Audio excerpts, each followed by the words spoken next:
We are pleased that the Honorable John Bell Edwards has agreed to join us for today's conference and speak. I won't give a lengthy introduction because if you don't know who he is, you might have walked into the wrong luncheon. But I will say that in true Southern style, one of the things I love about living in Louisiana is everyone opens their homes to each other. And so the governor invited our keynote speaker to come to the governor's mansion. I had dinner with him last night. He had a few senators, representatives, a few members of the fiscal task force, and really took advantage of having our keynote speaker in town to try and work through some of the issues that we have. So thank you very much for that. I appreciate it, Governor. And with that, I'll turn the mic over to Governor Edwards.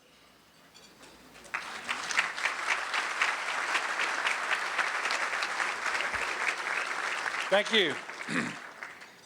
I appreciate the opportunity to be with y'all today, and Robert, as always, you're doing a great job. And I did enjoy the supper last night at the mansion. I particularly enjoyed the conversation I was able to have with Scott, and you're going to know why in a few minutes whenever he speaks to the group. I want to thank all of you for what you do for the state of Louisiana. I just came back from Point Capee Parish where they're initiating a new French immersion school, and I was reminded why I'm often introduced as the governor of the great state of Louisiana. The state of Louisiana is great because we have a unique heritage, unique history, a culture that is unlike that of anywhere else in the country. And I'm so proud to be the governor, even in very difficult times. And we do have our share of difficulty. Actually, I think we have more than our fair share of difficulty right now.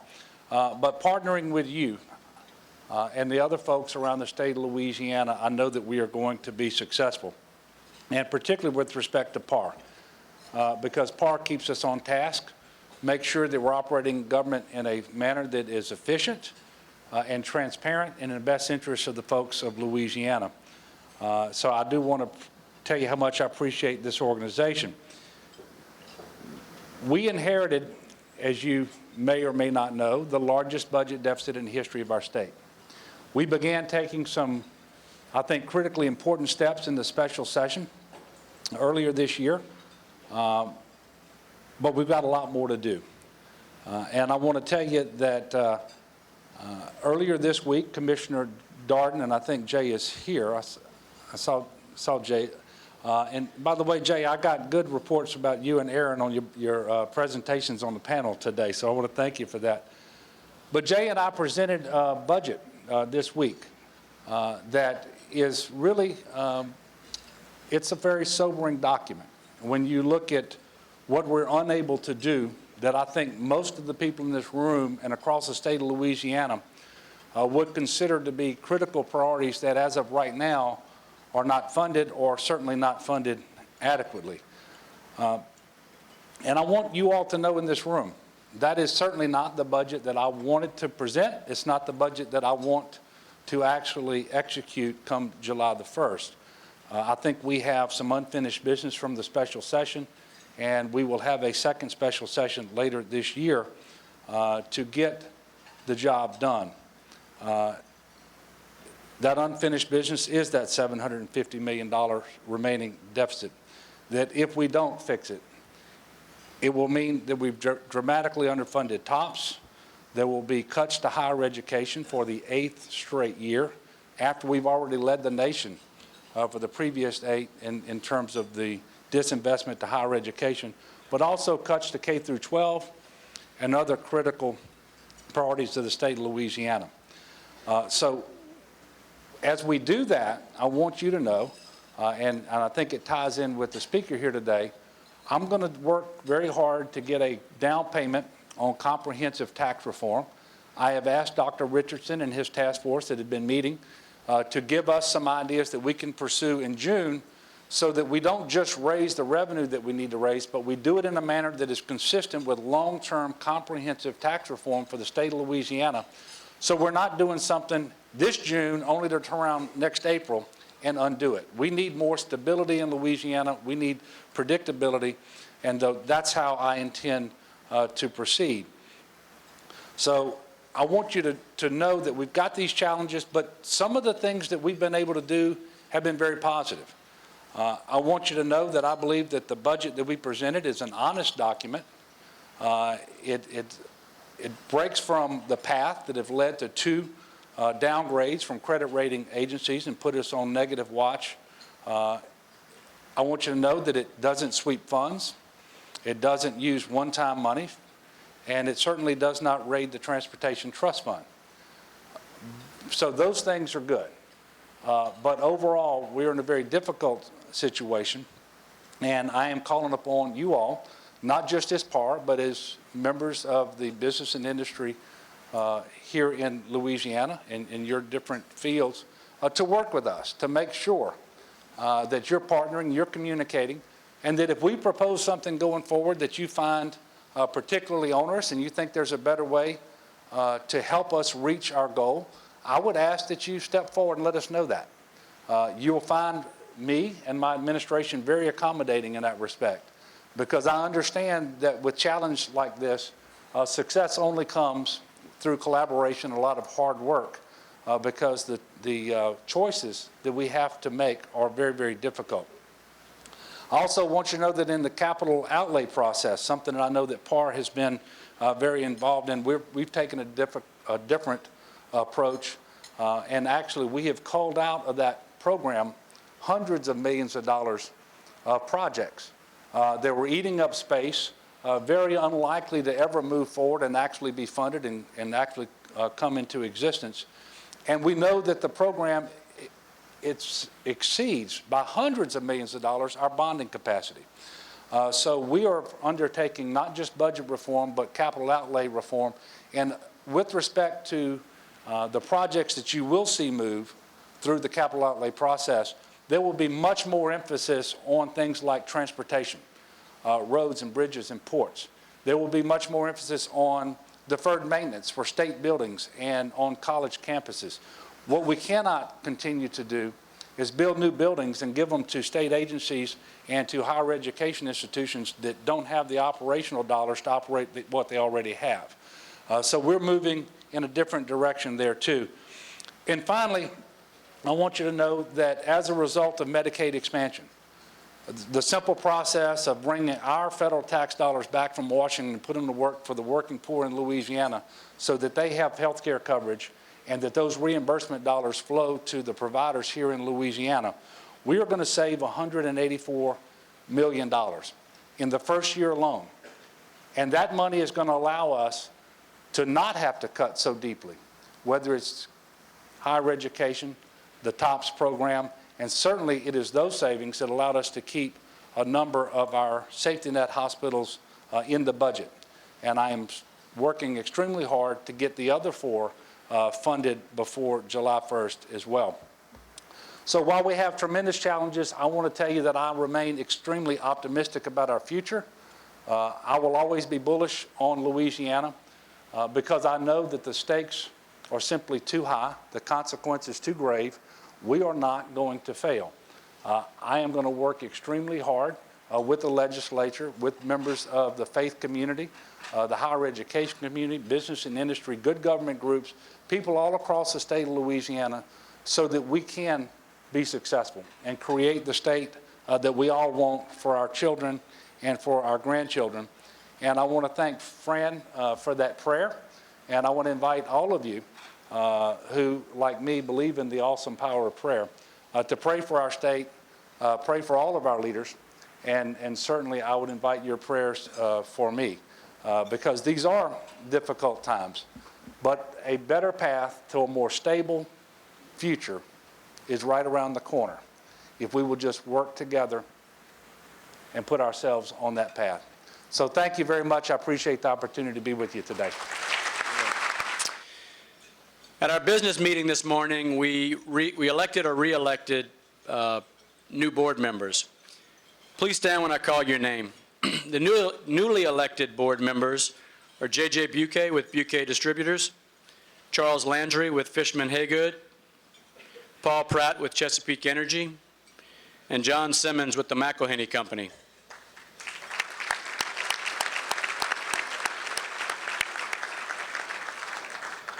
The re-elected board members are Dennis Blunt with Phelps Dunbar, J.H. Campbell Jr. with Associated Grocers, Dwayne Coart with the Coart Group, John Finnan with FMOL Health System, Steve Hemperly with Capital One Bank, Trey Hill with Atmos Energy, Glenn Kinsey with Norman Corporation, Jody Montalero with Entergy,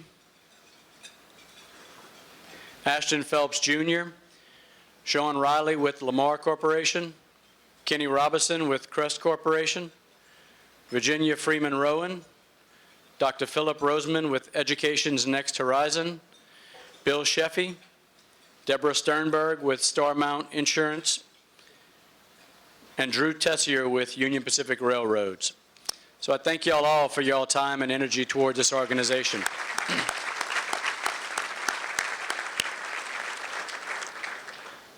I'd now like to again call on Robert Scott to introduce today's speaker.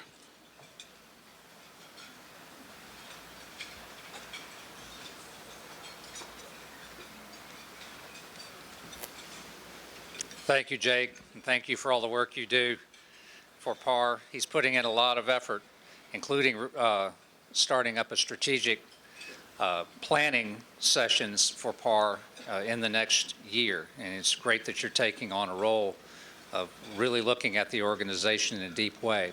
Thanks to the sponsors and to our conference co-chairs for such a successful conference. Best one ever, folks. Thank you very much. Thanks to you.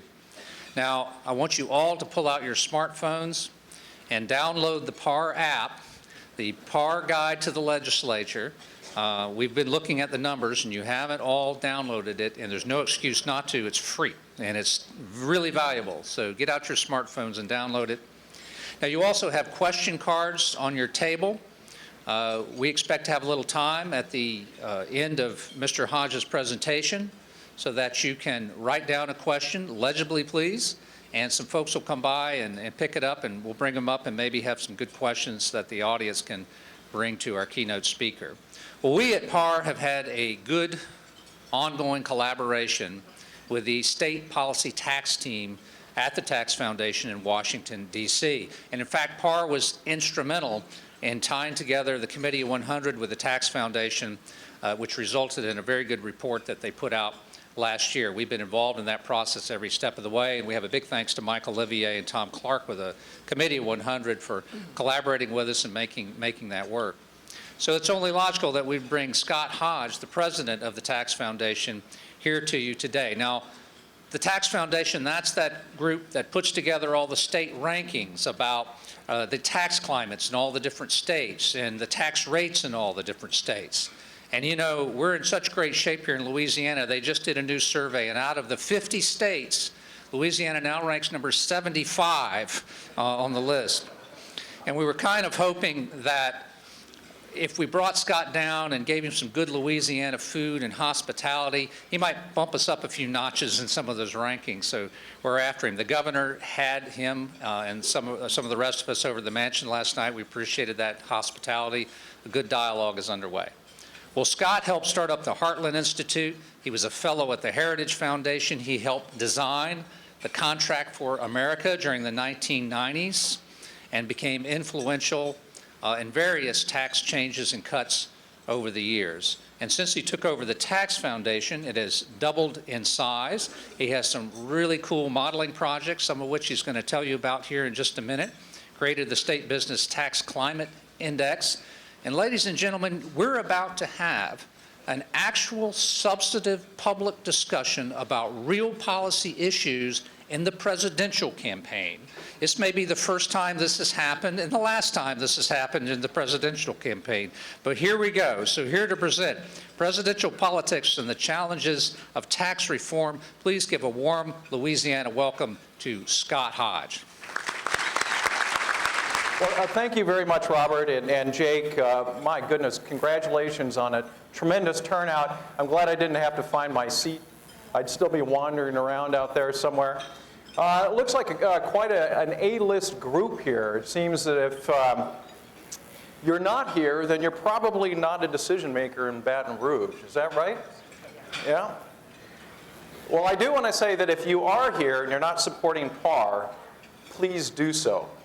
Because there is probably not a more important organization in America that the Tax Foundation works with than PAR. It's absolutely critical to helping Louisiana become a better place to not only do business in, but also do business from. So I know that PAR is a nonprofit like the Tax Foundation, so this is definitely a tax dodge that I approve of.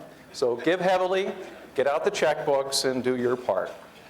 Well, I know taxes are a pain, but how many of you are among the 27% of Americans who would rather get an IRS tattoo than pay your taxes? Anyone here? Well, according to this group called Wallet Hub, 6% of you would rather sell a kidney than do your taxes. 8% would rather name their firstborn child taxes, and we thought Miley was an odd name. 11% of you would rather clean toilets at a Chipotle than do your taxes. God. A number of years ago, the Tax Foundation sponsored a nationwide poll on people's attitudes toward taxes, and we found that 60% of Americans thought that they paid a greater share of their income in taxes than did Donald Trump. Amazing. And I think that's exactly why he won't release his tax returns, because he knows that those people are right. I bet he pays next to nothing in taxes. Well, taxes seem to follow us no matter what we do. And, I'm reminded of former Speaker of the House, Tom Foley, once said, if you don't drink, you don't smoke, you don't drive a car, you must be a tax avoider. Well, in honor of Speaker Foley, I want to congratulate all of you patriotic Louisianans, you smokers, drinkers, and car renters who are now paying higher taxes to help pay for your state's budget deficit. And as many of you know, the Tax Foundation does do a lot of ranking of the states. And as Robert said, sadly, you've dropped to 75th on the state sales tax ranking. And Julie Stokes and her group has a hard job ahead of them. But look, it's only up from here. That's all I can say. And I hope that my team has been helpful in at least providing some ideas from a national perspective on how you can improve your business climate, your state's tax system, to make it not only more stable, but also a better place to do business in and do business from. And I really do want to thank Mike Olivier and the entire Committee of 100 for their support for our work, and so much of what you did to help us sort of make connections here in the state. My team spent weeks and weeks and weeks down here crisscrossing the state, getting to know many of you and learning the state's tax culture so that we could write a smarter report. And I'm very, very grateful for that. Well, in national news, to say that this has been a strange year in politics is really quite an understatement, to say the least. And for those of us like me who spent an entire lifetime trying to reform the tax code, this was supposed to be the year in which presidential politics embraced tax reform, had a vigorous debate about how to overhaul the tax system in preparation for next year with a new president and a new Congress, and they'd finally be about it. And guess what? We ended up with a vigorous debate about wives and the size of our hands. The last time that Washington reformed the tax code was 30 years ago, 1986. And back then, there was a remarkable amount of bipartisan agreement on what needed to be done. They all agreed that we need to simplify the tax system. We need to broaden the tax base, get rid of those darn loopholes, lower tax rates. And sadly, that bipartisanship is gone now. They couldn't be further apart on their opinions. The Republican candidates have all proposed sweeping tax reform plans. The Democratic candidates have proposed sweeping tax increase plans. So when it comes to tax reform, where's the love? Where's the love? Well, Harry Truman's solution to that question was that if you want a friend in Washington, get a dog. Now, surprisingly, not surprisingly, most of the recent presidents have gotten dogs while they've been in the White House. But that always kind of reminds me of a cautionary note by my favorite humor writer named Gene Weidengarten. And Gene writes that dogs may be man's best friend, but you can only trust an animal so much that is surprised by its own farts. Now, I've been in Washington for about 28 years now, and why I don't have a dog I do take the same attitude toward politicians. Because, like dogs, politicians tend to be surprised by their own mistakes. And in my mind, the biggest stinker of all is the U.S. tax code. The tax code is rife with all kinds of provisions that started out with good intentions, but have really gone bad. And a good example, we'll start with this one. The first-time homebuyers credit, which was enacted in 2008 as part of the economic stimulus plan. The whole idea was to give people an $8,000 tax credit for them to buy their first home. Now, it really should, now when you think about it, it shouldn't surprise any of us that when you put out that kind of a pot of honey, you tend to attract flies, or in this case, tax cheats. We find out that more than 19,000 taxpayers claimed the credit even though they didn't buy a house. And of those, 582 taxpayers were under the age of 18 when they took the homebuyer's credit, and the youngest of them were 4 years old. How'd they do that? And to get this, it was the GAO found that 1,300 prisoners claimed the first-time homebuyer's credit, including 241 that were serving lifetime sentences. Now, I suppose when you're in the big house, you think you own it. But really, okay, well, this is off topic, but I saw this in the news, and this is going to make me blush because, you know, there are a lot of complaints about loopholes in the tax code, but how do you explain the recent tax court decision in favor of the exotic dancer named Chesty Love, who the court says was able to write off her size 56 double F breast implants as depreciable assets? It does beg the question, how long do those things really last? Now back to policy mistakes. How many of you just put down a $1,000 deposit on a Tesla Model 3? Anyone? Well, you know, thousands of people are doing that. Why would thousands of people put down a deposit on a car that will not be available for another year? Well, in part, it comes down to taxes. You see, they want to make sure that they get in line to get the $7,500 tax credit that comes with buying an electric car. And those tax credits begin to phase out when a car company like Tesla reaches a magic number of around 200,000 electric car sales. So people want to get in line to be able to get that. And you know, if you're spending about 40 grand or more, in case of the new ones, 68 grand, a $7,500 tax credit's a pretty good inducement to buy a car. And that's exactly what Congress thought when they passed the credit. But I'm sure many members of Congress and buyers, you know, themselves would be shocked to learn that the value of that tax credit is actually baked into the price of a car. So the real beneficiary of that credit is Tesla and not you. And I think because electric cars are also pretty expensive, the other unintended consequence of this is that 90% of the electric car tax credits tend to go to upper income people. So it's hardly promoting a lot of middle-class purchases of electric cars. And we see the same issue with the mortgage interest deduction, one of the great sacred cows in Washington. And we find out that not only are most of the benefits of the mortgage interest deduction going to high-income individuals, it also gets baked into the price of the house. And that's exactly why the home builders and the realtors will defend it to the death, is because they're the ones that are really benefiting from it, not you and I, the homeowner. And yet, a lot of politicians still believe it's there to protect the middle class. And we see some of these unintended benefits or consequences with another hot-button issue, college costs. Now, I'm going to pick on Jim Richardson in a minute, but how many of you notice that the more that Washington spends on trying to make college more affordable, the more expensive that it gets? Well, it turns out that the market for higher education is like no other in the private sector, because colleges are what economists call pure price discriminators.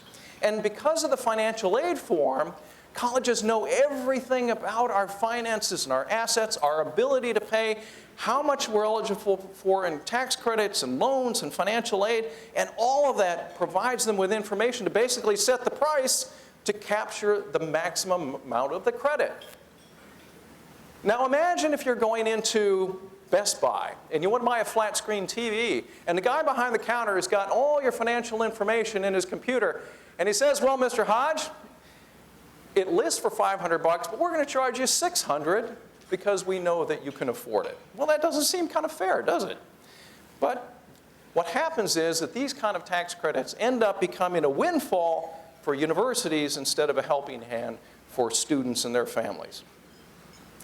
And it kind of reminds me of that old P.J. O'Rourke famous line, if you think healthcare is more expensive now, wait till it's free. Right? And once Bernie Sanders makes college education free, boy, is it going to be really expensive. Well, because politicians keep using the tax code to sort of help the middle class, the number of these kind of tax credits have ballooned over the last 20 years and now total about $220 billion a year. And the real unintended benefit or consequences of these are the fact that it's knocked about 55 million people off the tax rolls. And many of these tax credits actually give you a check even if you don't owe any income taxes. And so a lot of these people look at April 15th as payday, not tax day. And this incessant use of the tax code for social purposes has turned the IRS into a huge super agency that's in charge of virtually every aspect of our lives, whether it's what kind of car we buy, the education that we buy, the windows that we replace in our houses, the daycare that our kids go to, and the college that they eventually graduate from. Now, you've all seen the movie Casablanca, right? So the latest sort of Casablanca style, we're shocked statements have come over these high-profile inversions, they call them, where companies like Burger King merged with a foreign-based company and moved their headquarters abroad to like Canada or Ireland. And Pfizer was the most recent company that wanted to do this, and they got shut down with some rather, I think, politically motivated rule changes by the Treasury. Now, to anyone who is not a politician, inversions should be no more surprising than watching retirees move from, say, New York to Florida. And I'm sure all of you know somebody who's moved out of Louisiana to, say, Texas in order to take advantage of their lower taxes. But to politicians, self-help tax reform is considered unpatriotic, right? You know, and the shameful thing is that, like the police raiding Rick's Cafe for gambling, the shameful thing is that everybody in Washington knows that we have the highest corporate tax rate in the industrialized world. In fact, our corporate tax rate's worse than your state's sales tax system. We have the third highest corporate tax rate among 165 countries worldwide. Only Chad and the United Arab Emirates impose a higher tax rate on their businesses. So if you're a CEO of a company and you want to lower your tax bill from 40% in the US and you have an opportunity to have it pay 12.5% in Ireland, you make that decision in a heartbeat. And so the White House, in making these rule changes, remind me of the manager of like a Neiman Marcus store who's guarding the doors, trying to prevent his customers from going down the street to Walmart in order to get a better deal. Well, a few years ago, I debated Bernie Sanders on the issue of corporate tax inversions on the Chris Matthews show. It was about 12 years ago when inversions were just happening. Now, you can imagine, it's sort of like, you know, imagine Larry David doing Bernie Sanders. The greedy corporations, they're trying to avoid paying their fair share of taxes, right? And so I was trying to point out that was when the US had the second highest corporate tax rate in the world. And I said, well, you know, if you are from Vermont and you're next to New Hampshire, which doesn't have a sales tax, and they don't tax personal income, so you can imagine why a lot of people from Vermont go and shop and so forth. You understand this sort of thing. And I lost the debate. And so at the end of the debate, Mike Barnacle, who was the host of the show, said, Scott, you seem like a nice guy. You've just got an indefensible position to defend. So I think that's going to be my epitaph. He defended the indefensible. Well, the concept of fair share in corporate tax is really kind of silly when you think about it, right? Corporations are owned by shareholders and 401ks. And that we know that the burden of corporate taxation actually falls on workers and the products that they sell. And so you really think, you know, imagine Bernie Sanders saying, those pension funds, they're not paying their fair share of taxes. Those workers, they're not bearing their fair share of taxes. Well, it's kind of silly when you think about it. All right, no more Bernie Sanders impersonations. All right, we'll turn to presidential politics, and I think we really have an opportunity here to kind of look at it and say, what is the future, what is our future, and what is the tax situation going to look like in Washington? And I'd have no idea. So we're going to conclude that. So that ends my speech right now. Let's see if you can see all of this. We have, this is my one slide for the day, and hopefully it'll help you kind of as we walk through. It'll be very difficult to see, but I'll try to walk you through. Well, as I mentioned, never before there have been so many presidential candidates who produced such detailed tax plans, both on the Democrat and the Republican side. And the Tax Foundation actually had a chance to work with many of these candidates. Starting early last spring, we started offering our tax modeling services to any candidate who announced on both sides of the political spectrum. And a number of these Republicans actually took us up on our offer and asked us to model their tax reform plans with our dynamic tax model. And this gave them a way of sort of test driving their ideas before they released them to the public. And that way they knew that the plans would add up and what kind of growth that it would actually create. And we privately modeled plans for Marco Rubio, Jeb Bush, Rand Paul, Rick Santorum, Cruz, Walker, your own Bobby Jindal, Kasich, Pataki, Carson, and Chafee. And it was really a remarkable experience for us because we got a chance to model every type of tax reform plan that's been imagined. We got to model 4 different variants of the flat tax. Carson had one, Cruz had one, Paul and Santorum each had one. We modeled the fair tax, which is the national sales tax. That was Carson. We modeled that for him first, and he said, oh, I don't like that. I'll go over to the flat tax. We modeled a progressive consumption tax. That was Marco Rubio's plan. We modeled a sort of a conventional big old tax cut. That's Donald Trump's plan, and we'll talk about that in a second. And then a hybrid of all 3, and that was the Bush plan. And then subsequently, we've also then modeled the Hillary Clinton's plan, Bernie Sanders' plan, and Donald Trump's plan. So there's nowhere else that American voters can go and get this kind of comparative analysis. Now, what we have here are just the top 4. And so what I want to do is walk through the top 4 and the results that our model shows of how their tax plans would affect the economy, jobs, wages, and federal finances, and then talk a little bit about the prospects of actually getting these plans enacted, because it's one thing to put them on paper, it's another to try to get them through the legislature, as all of you know. And we'll start, since this has been kind of a goofy reality TV show kind of election, we're going to start with the most modest and work our way up to the most extreme. And then we're going to vote them all off the island. We'll start with Hillary Clinton's plan. It is the smallest tax plan of the field, and not as small as Donald Trump's hands, but it's still very small. It would raise taxes by about $500 billion over the next decade as measured on a conventional basis. What you can't see there is that after you account for the economic costs, the cost lowers to about $200 billion. And she does keep her commitment to raise taxes only on the rich, only on people earning over, say, $250,000 a year. And her main planks are what she calls the fair share surtax, which is a 4% surtax on high-income taxpayers, and what she calls the Buffett rule, named after Warren Buffett. And this ensures that the wealthy pays at least 30% of their income in total taxes. Now, when we put all of these provisions into our dynamic tax model, we found that the plan would actually shrink the economy by about 1%, and it would reduce incomes and wages for all Americans, not just the rich, and actually kill about 300,000 jobs over the next decade. Setting all that aside, what's the political likelihood of that plan being enacted? It depends. If Democrats take the Senate, which it likely happen if she gets elected, they would really push her agenda, but they would be met with fierce opposition from Paul Ryan and the Republicans in the House. But if the Republicans retain both the House and the Senate, I actually think that Hillary Clinton is moderate enough and I think practical enough to cut a deal with Republicans. They would give her something like a Buffett rule. She would give them lower corporate tax rates and an improvement in something like the territorial tax system or something like that. I think a deal could be made there. And now we'll move on to Ted Cruz's plan. Now, it's kind of odd to talk about a plan that massively overhauls the tax system as only the second most extreme plan of all four. But this is the world that we live in today.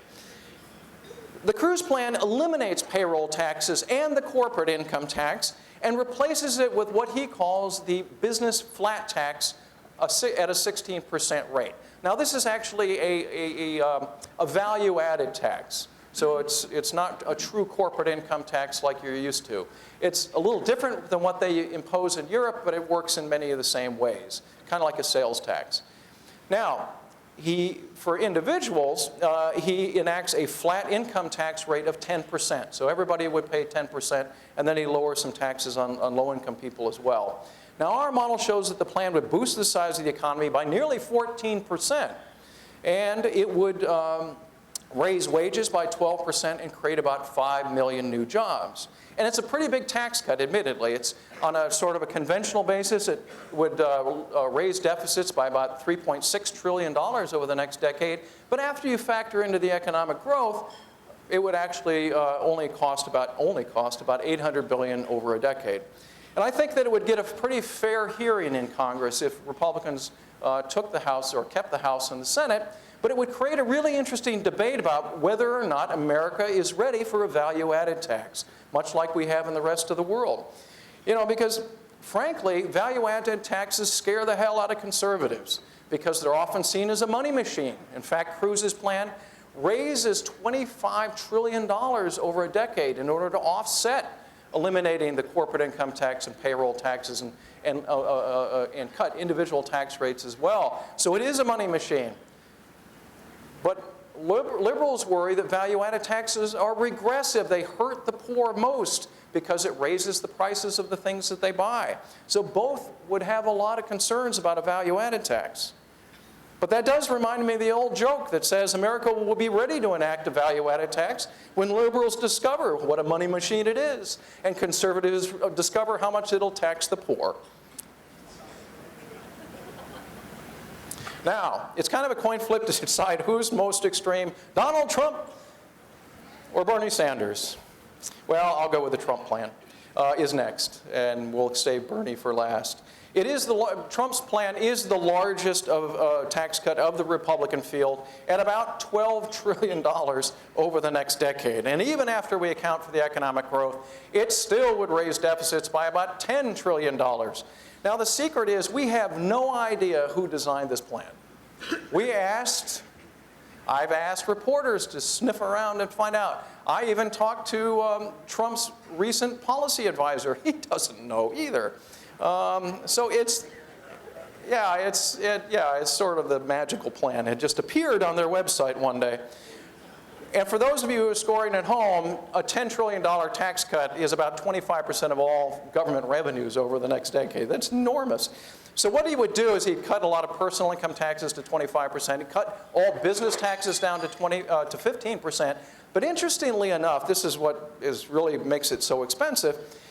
For a married couple, he would exempt the first $50,000 of their income from income taxes. So if you're Donald and Melania Trump, you would pay zero income tax on the first $50,000 of income.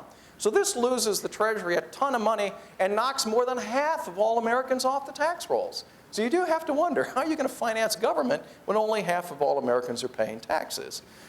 Now, what are the plan's prospects? Oh, probably zero. It's unrealistic to believe that any Congress, even if Republicans had 100% of the House and Senate, would vote a $10 trillion tax cut. And after all, I've watched Republicans in action for the last 25 years. And despite all the talk about eliminating agencies and all that, back in the 1990s, when they were talking about eliminating the Department of Education, their big trophy that year was eliminating the National Travel and Tourism Administration. For about $15 million. They couldn't even eliminate the wool and mohair subsidies, for goodness sake. So now on to the most extreme plan of all, the mirror image in many respects to the Trump plan, Bernie Sanders' plan. Now you have to give Bernie a lot of credit because On the one hand, he's proposing a massive expansion of government programs, as he's talking about $15 trillion worth of new government programs, but he's put together a detailed plan to pay for it. And not only that, he's not just taxing the rich, he's actually saying, I'm going to tax everyone, the middle class, low-income people, and the rich, in order to pay for it. Now, for the rich, he would raise your top tax rates to 52%.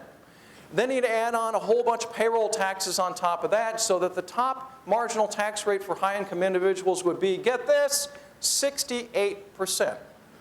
And then he'd tax your capital gains and dividends, if you still have any left, also at 68%. But for low-income people, middle-income people, you would see your taxes increase as well.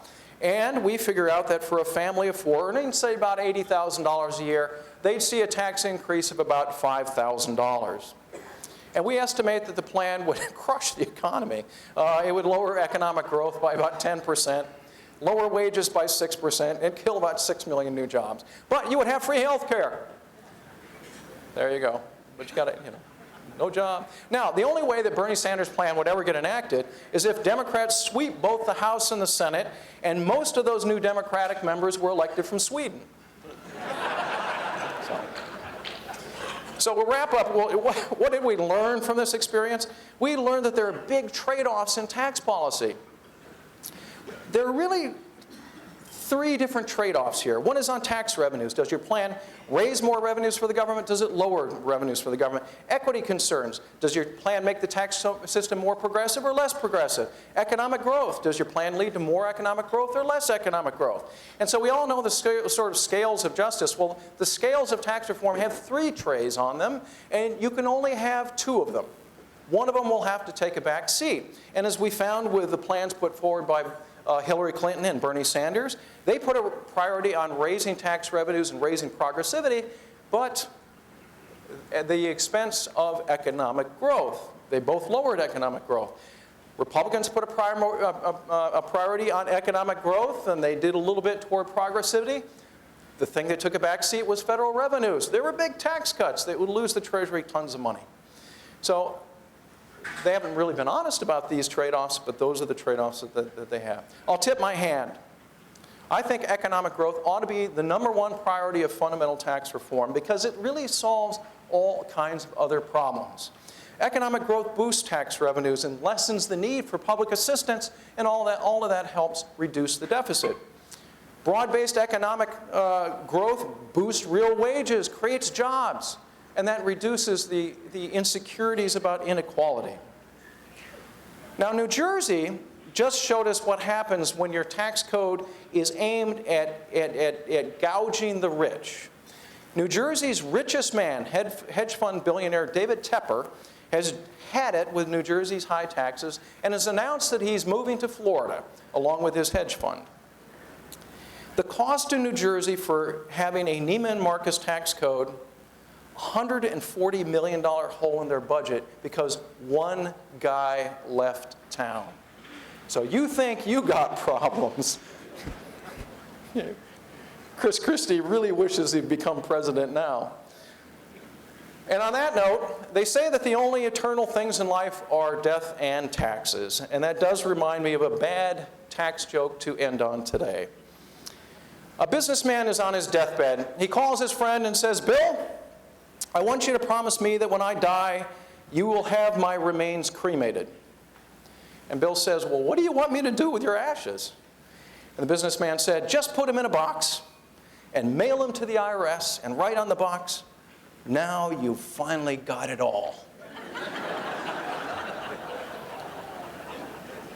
Well, that's all I got, folks. Thank you all very, very, very much.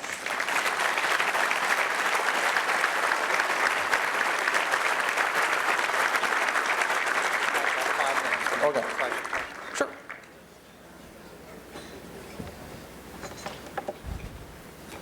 This would be like Karnak. What do you find citizens most misunderstand about tax policy? Holy cow, where do I start? Actually, the same things that their lawmakers also misunderstand. I think the biggest thing is about the progressivity of the tax code. Most people believe that the rich aren't paying their fair share, and when you look at the data, the simple facts are this. We have the most progressive personal income tax system of any industrialized country. The wealthy in America pay a larger share of the income tax burden than do their counterparts in any other industrialized country. And the poor in America, actually, because of all these refundable tax credits, have the lowest tax burden of any of their counterparts in any other industrialized country. The top 1% of taxpayers in the United States, that's about 1.4 million people, pays a greater share of the income tax burden than the bottom 90% combined. So that's 1.4 million people who pay a greater share of the burden than 119 million of their neighbors. And yet, people say, damn it, I wish we'd screw the rich more. The wealthy are paying their fair share. And so are businesses, to be honest with you. How likely were the different presidential candidates to support some version of the Marketplace Fairness Act? Holy cow. That's an interesting one. This has to do with internet sales. That's a tough one. I haven't seen any survey of the candidates on that. So I apologize, I don't have an answer on that. And maybe they're just dodging the question. So this is strictly hypothetical. So this is coming from a hypothetical questioner. Say Louisiana decides it needs another $300 to $400 million in recurring revenue. What would be your recommendation? Annex Eastern Texas.